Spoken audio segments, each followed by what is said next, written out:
नमस्ते बिहार सुशान ब्लगमा तपाईहरुलाई स्वागत छ। आज चाहिँ दाइको गोप्रोदेखि भिडियो बनाइरहेको छु। मेरो चाहिँ छैन, अहिले सम्पत्ति नै छैन, त्यही भएर पैसा छैन के पैसा भर्खर कमाउँदै छु म। आज चाहिँ हामी काम नचलेको कारणले गर्दाखेरि चाँडै आएको छौँ, अनि त्यही भएको कारणले चाहिँ खाना बनाइ खाएर हामी नाइटको ड्युटी जानुपर्ने छ। नाइटको ड्युटी आज कस्तो हुँदो रहेछ त्यो चाहिँ अवश्य पनि अब भिडियोमा त आउँदैन, खाना बनाएको मात्र आउँछ। त्यो चाहिँ अनुभव आफैलाई मात्र गर्नको लागि आज म नाइट ड्युटी जान गइरहेको छु। अनि त्यही भएर मेरो भिडियोलाई मन परेमा लाइक कमेन्ट सब्सक्राइब गर्न नभुल्नु होला। पहिला म के काम गर्छु भने खाना बसाउँछु, अनि त्यसपछि थालबुतुको धुन्छु। थालबुतुको धुने ठाउँ पनि हाम्रो टोइलेटमा हो, गाह्रो छ मलाई। अहिले चाहिँ म केटिएममा छु, केटिएममा दाइहरूसँग म लगभग 2 हप्ता जति भयो आएको।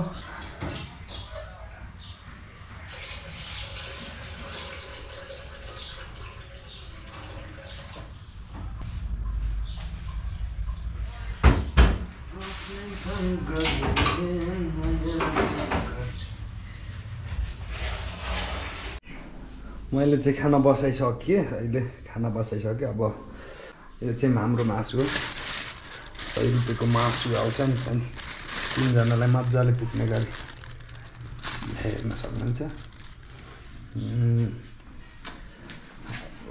पहिलो कुरा चाहिँ यो चाहिँ म तपाईहरुले देखाउन चाहन्छु कि हेर्न सक्नुहुन्छ।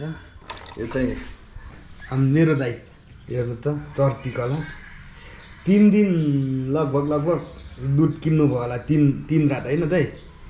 अन्त ऊ तल हेर्नु न, मोबाइल चलाकै गर्नुहुन्छ होइन, त्यही भएको कारणले चाहिँ यस्तो भएको थाहा हुँदैन। दुध धरेर अनि यस्तो तरिकाले हेर्न सक्नुहुन्छ, यस्तो तरिकाले के सबै जलिगएको छ।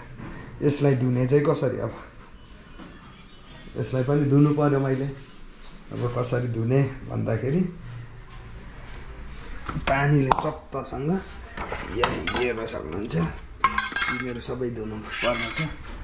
सो एभ्रीवान, बिहार सुशान ब्लगरलाई माया गर्नुहुने सम्पूर्णलाई फेरि पनि स्वागत छ बिहार सुशान ब्लगमा। म चाहिँ नर्मल ब्लगर, अनि म चाहिँ बिहार सुशान ब्लगर चाहिँ खाना तरकारी बनाउँदैछन्, अनि मैले चाहिँ मसला पिन्न सघाउँदैछु साथीहरू।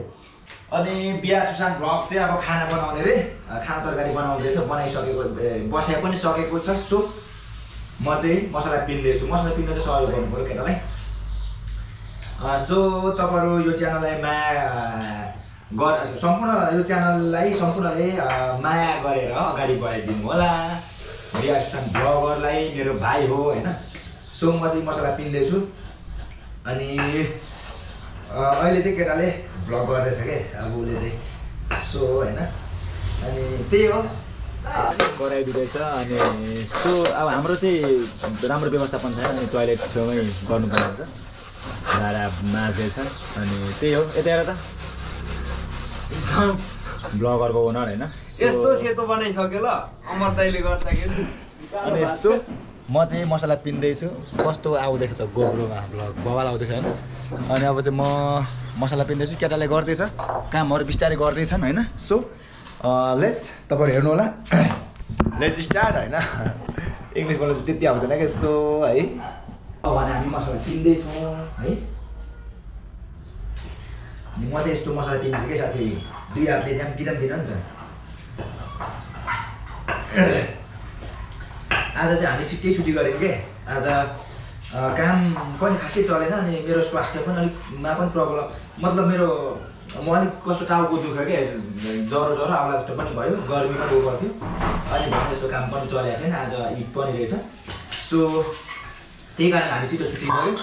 अनि छुट्टीको सदुपयोग चाहिँ के कसरी गर्दैछौँ त भन्दाखेरि मैले भिडियो एडिट गरिसकेँ, आजको मेरो मैले गरेको कामहरू एडिट गरिसकेँ।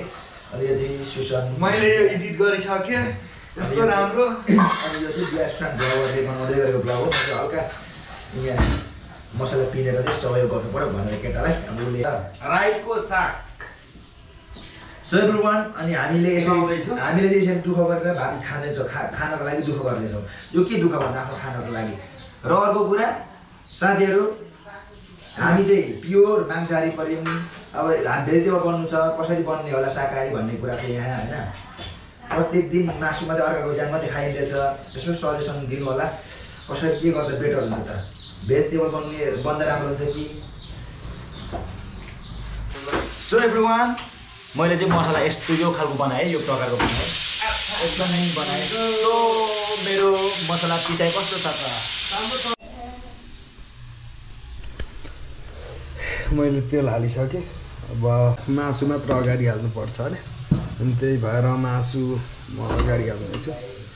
ए हाम्रो अचार यो कसले दिनुभएको दाइ अचार नाना सरिताले दिनुभएको यो अचार एकदम मिठो छ स्वादिष्टको।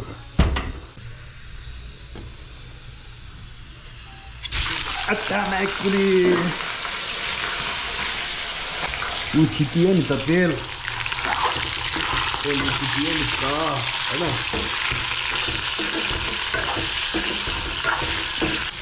टन्नै छ हामीसँग मसला नभएको होइन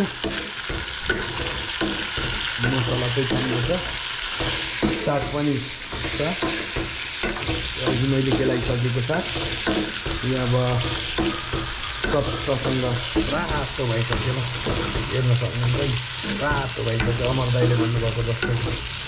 सब्जी चाहिँ मैले सबै मरमसला हालिसकेँ होइन देखिँदैन होला यहाँ हेर्न सक्नुहुन्छ सबै हालिसकेँ। अब पाकेर खान मात्र बाँकी छ। यस्तो दामी बनाएको छु कि आज यस्तो दामी बनाएको छु कि आफैलाई पनि दामी लागिरहेछ तर खोर्सानी अलिक बेसी भयो जस्तो लागिरहेछ।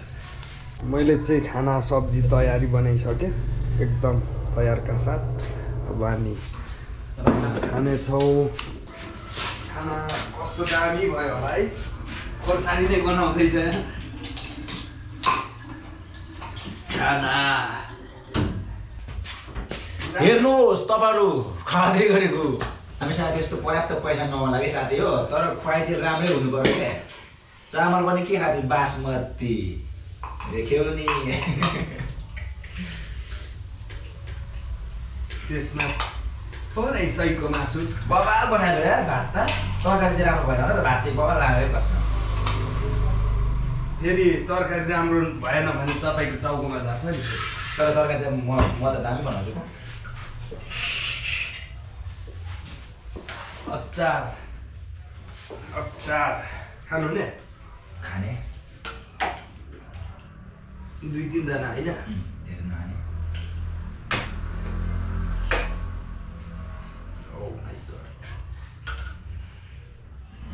सुमतिर आउनु भात खान आउँछ आउँदैन आउँछु भने थियो।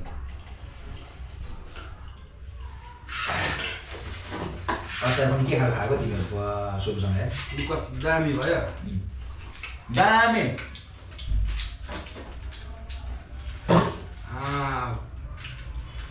मैले आफै पकाएको आफै दामी लागिरहेको छ। हाम्रो मासु भात चाहिँ यस्तो छ दामी तरकारी पनि दाइको आइडियाले पकाएको त्यही भएर मिठो भएछ।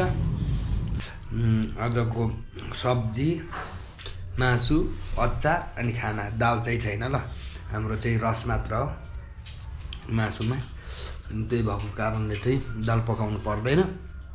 आजको भिडियोलाई चाहिँ अन्तिम यही गर्न चाहन्छु। सम्पूर्णमा नमस्ते।